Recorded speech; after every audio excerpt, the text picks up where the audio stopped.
Good morning, friends. Welcome to the online classes.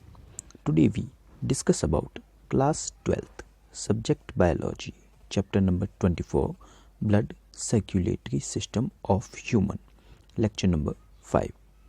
हमने इससे पहले अपने जो पिछले लेक्चर यानी कि लेक्चर नंबर 4 में जो लास्ट टॉपिक पढ़ा था वह था वर्किंग ऑफ हार्ट, जिसमें हमने हार्ट बीट और कार्डिक साइकिल के बारे में पढ़ा था और ये देखा था कि कार्डिक साइकिल में जो है नॉर्मली 4 स्टेजेस होती है, एट्रियल के डायस्टोल, सिस्टोल, इसी तरीके से वेंट्रिकल के भी डायस्टोल एंड सिस्टोल कंडीशन, जिसके ज़रिए कार्डिक साइकिल हमारी बॉडी में कंप्लीट होता है। तो आज हमारा जो नेक्स्ट टॉपिक है वह है double blood circulation system. In human, blood circulation system is known as double blood circulatory system because to complete the circulation in the body, blood has to passes through heart for 2 times. हमारी body के अंदर जो circulatory system पाया जाता है उसको double circulatory system कहते हैं। क्योंकि हमारी बॉडी में जो ब्लड है वापस अंगों तक पहुंचने में हार्ट में से 2 बार गुजरना पड़ता है उस ब्लड को। इस कारण हमारे जो सर्कुलेटरी सिस्टम है उसको हम डबल सर्कुलेटरी सिस्टम कहते हैं। First, impure blood comes in right part by pre केवल एंड पोस्ट केवल। याद रखना, हमारी बॉडी में जो वेना केवा होती है, प्री केवल और पोस्ट केवल वेना केवा होती है, वह राइट वाले पार्ट में, हार्ट के राइट वाले पार्ट में इम्प्योर ब्लड को लेके आती है। इम्प्योर ब्लड का मतलब होता है कार्बन डाइऑक्साइड वाला blood. After that it is forwarded to the lungs by pulmonary arteries, कि इसके बाद यह क्या है, पल्मोनरी आर्टरी के ज़रिए लंग्स में छोड़ दिया जाता है प्योरिफिकेशन के लिए। प्योरिफिकेशन का मतलब होता है कि उस ब्लड के अंदर जो CO2 है उसको निकाल दिया जाएगा और उसमें ऑक्सीजन मिक्स हो जाएगी, और जैसे ही उसमें ऑक्सीजन मिक्स हो जाएगी उस ब्लड को प्योर ब्लड कहेंगे, और बाद में वह प्योर ब्लड जो था, ऑक्सीजन वाला ब्लड जो था, वापस लेफ्ट पार्ट में आता है हार्ट के पल्मोनरी वेंस के ज़रिए और एरोटा के ज़रिए हमारे बॉडी ऑर्गन्स तक पहुंच जाता है। ये चीज़ कहलाती है डबल सर्कुलेटरी सिस्टम। जैसे आप इस डायग्राम में देख सकते हैं कि बॉडी ऑर्गन से वेना केवा, जिसको प्री केवल एंड पोस्ट केवल कहते हैं, वह CO2 वाले ब्लड को लेके आती है राइट वाले पार्ट में, राइट ऑरिकल, फिर राइट वेंट्रिकल, वहाँ से पल्मोनरी आर्टरी उसको लंग्स में लेके चली जाती है और लंग्स में से उस ब्लड में से CO2 निकल के ऑक्सीजन मिल जाती है, और ऑक्सीजन वाला प्योर ब्लड वापस पल्मोनरी वेंस के ज़रिए आता है लेफ़्ट वाले पार्ट में, लेफ़्ट ऑरिकल में, और लेफ़्ट ऑरिकल से लेफ़्ट वेंट्रिकल और वेंट्रिकल से एरोटा के ज़रिए वापस बॉडी ऑर्गन तक चला जाता है। इसमें आपको एक चीज़ याद रखनी पड़ेगी कि लंग्स से जुड़ी हुई हर एक चीज़ पल्मोनरी कहलाती है। चाहे आर्टरी जुड़ी हुई है तो पल्मोनरी आर्टरी, और वेंस जुड़ी है तो पल्मोनरी वेन। हार्ट के ऊपर की तरफ जो कह सकते हैं ब्लड वेसल्स जुड़ी है वे वेंस कहलाती हैं हमेशा, और नीचे की तरफ जो ब्लड वेसल्स जुड़ी होती है उनको आर्टरीज कहते हैं। आर्टरी का काम होता है ब्लड को हार्ट से बाहर लेके जाना, जबकि वेंस का काम होता है ब्लड को हार्ट में लेकर आना। अगर सिग्निफिकेंस की बात करें डबल सर्कुलेटरी सिस्टम की, तो उसका सबसे बड़ा इम्पोर्टेंस हम ये कह सकते हैं कि ऑक्सीजनेटेड और डीऑक्सीजनेटेड ब्लड कभी भी हमारे हार्ट में और ब्लड वेसल्स में मिक्स नहीं होने देता। कौन? Double circulatory system. नेक्स्ट हमारा टॉपिक है लिम्फेटिक सिस्टम। लिम्फेटिक सिस्टम है क्या? कि लिम्फेटिक सिस्टम में लिम्फ आते हैं, लिम्फ वेसल्स आती है एंड लिम्फ नोड्स आते हैं। एक एक करके हम सबके बारे में डिस्कस करेंगे। पहले तो बात करते हैं लिम्फ क्या है। In the capillaries due to the pressure blood is filtered, then the filtrate is known as lymph. कि हमारी जो कैपिलरी के अंदर ब्लड होता है, ब्लड बह रहा होता है, वो क्या है कि उसकी मेम्ब्रेन से फिल्टर होके लिम्फ निकलता है। कह सकते हैं कि येलो कलर का ऐसा लिक्विड जिसके अंदर आरबीसी और प्लेटिलेट्स नहीं पाए जाए, केवल लिम्फोसाइट सेल्स पाई जाए, उसको हम लिम्फ कहते हैं। याद रखना, लिम्फ में केवल WBC होती है, इसलिए ये लाइट येलो कलर का लिक्विड होता है। इसमें सारी चीज़ें ब्लड के जैसी ही होती है, केवल उसमें RBC और प्लेटिलेट्स नहीं होती। बात करें लिम्फ की तो कलरलेस कह सकते हैं, आपकी बुक में वर्ड दिया है कलरलेस, लेकिन इसका कलर जो है लाइट येलो कलर का होता है। आपको आपकी बुक के अकॉर्डिंग नोट करना है। कलरलेस होता है, ट्रांसल्यूसेंट होता है और एल्केलाइन वेस्कुलर टिश्यू के अंदर बहता है। लुक लाइक प्लाज्मा, प्लाज्मा की तरह ही आपको दिखाई देता है। नेक्स्ट आता है लिम्फ वेसल्स। क्या होते हैं ज़रा देखिए इसको। Lymph also flow in body like blood but it is flow in lymph vessels toward heart from the organs. कि लिम्फ भी हमारी बॉडी में ब्लड की तरह ही फ्लो होता है, लेकिन ये केवल लिम्फ वेसल्स में हार्ट से ऑर्गन की तरफ बहता है, जबकि ब्लड दोनों डायरेक्शन में बहता है। Pressure in lymph vessels less than the veins. Vein से प्रेशर जो है लिम्फ वेसल्स में थोड़ा कम होता है। Exchange of gas and substance between cell and blood is through lymph.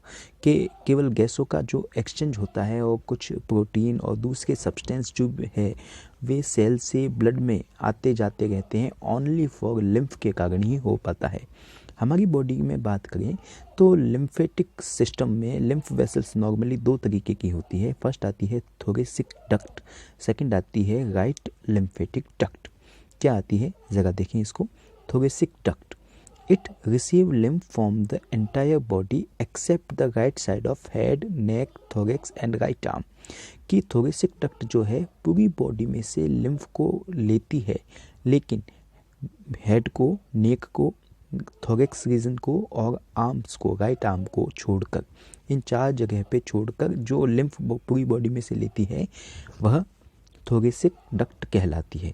जबकि राइट लिम्फेटिक डक्ट है वो रिसीव करती है लिम्फ को from right side of head, neck, thorax and right arm. याद रखना, केवल ये दो टाइप के लिम्फेटिक सिस्टम होते हैं जो मिक्स होकर हमारे लिम्फ वेसल्स को बनाते हैं।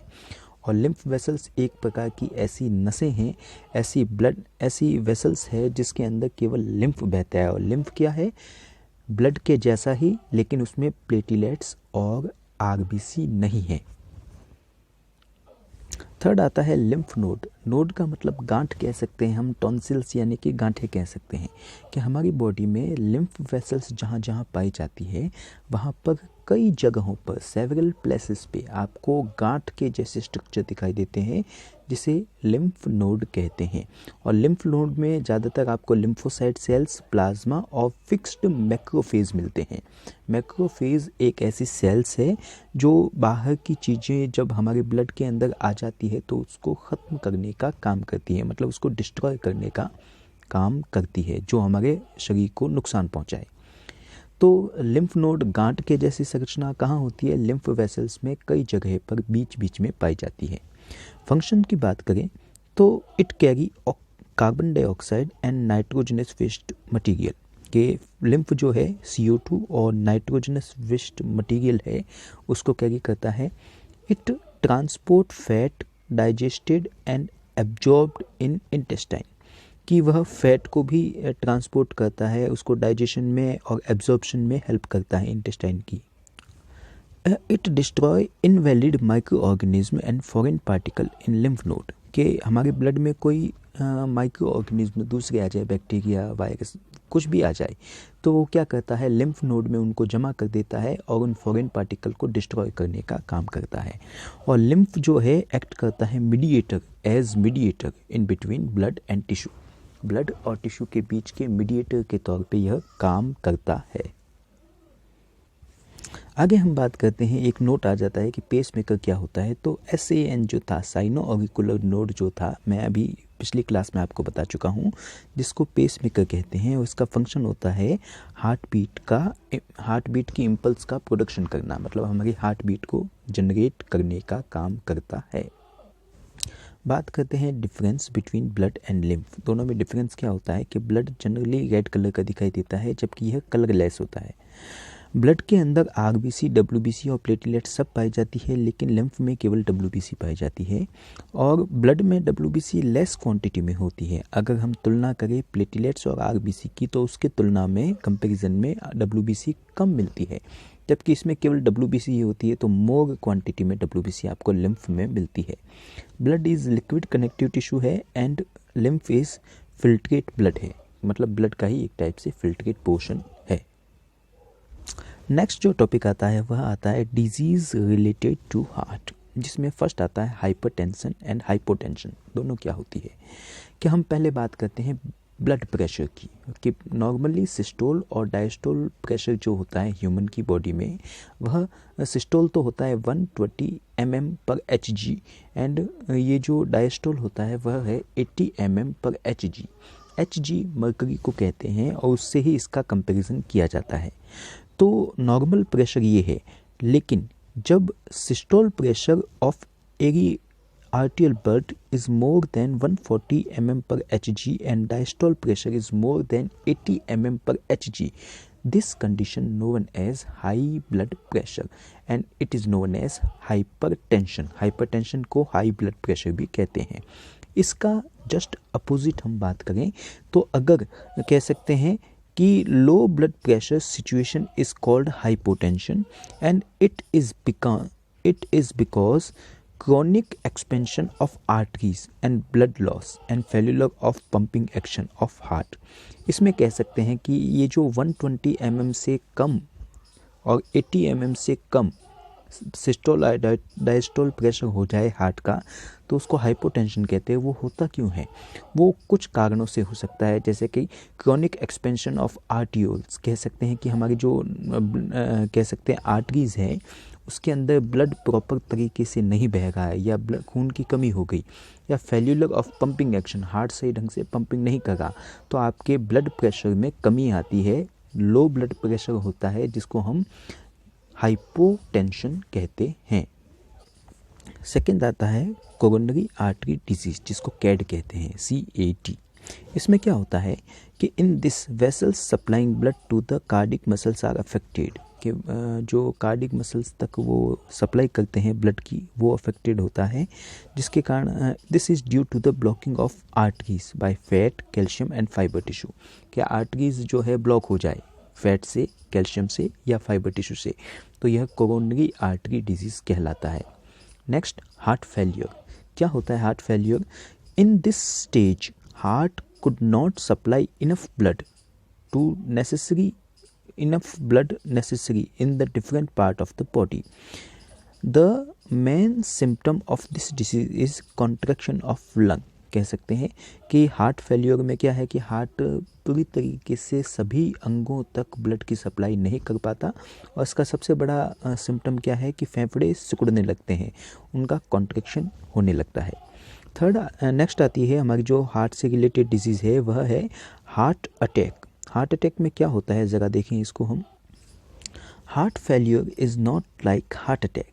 इन heart attack heart beat stop, कि हार्ट अटैक के अंदर केवल हार्ट बीट स्टॉप होती है एक समय के लिए, जब हमारे ऑर्गन से प्योर ब्लड सप्लाई नहीं हो पाती हार्ट को। इन heart attack A clot is form in coronary artery, कि हमारी कोरोनरी आर्टरी में एक थक्का जमने लगता है, क्लॉट जमने लगता है, जिसके कारण क्या है ब्लड सप्लाई रुक जाती है हार्ट मसल्स की। और it is also known as myocardial infection, इसको मायोकार्डियल इन्फेक्शन के नाम से भी जानते हैं। नेक्स्ट बात करते हैं हम एंजाइना की। एंजाइना क्या है? In this, blood supply to the heart wall is not sufficient due to the clot formation in coronary artery। कि हमारी कोरोनरी आर्टरी के अंदर क्लॉट फॉर्मेशन होने के कारण हार्ट की दीवारों को, वॉल्स को सफिशिएंट ऑक्सीजन ब्लड सप्लाई नहीं हो पाती। दस the cardiac muscles could not gate oxygen in proper quantity, जिससे कार्डिक मसल्स को भी क्या है कि प्रॉपर क्वांटिटी में ऑक्सीजन नहीं मिल पाती। इन this disease highly pain in chest and shoulder, जिसको एरिस्ट्रोस्लेरोसिस के नाम से भी जानते हैं। याद रखना आर्ट्रियोस्लेरोसिस क्या है कि जब हमारे चेस्ट में और शोल्डर में हाई पेन होने लगे और हार्ट से रिलेटेड डिजीज़ होने लगे, उसको एंजाइना कहते हैं। और इसमें कई बार क्या होता है कि हमारे हार्ट के अंदर कांटों के जैसी चुभन महसूस होती है। Heart block. In this disease bundle of his do not work properly. Heart block में बंडल ऑफ फिश सही ढंग से काम नहीं करते।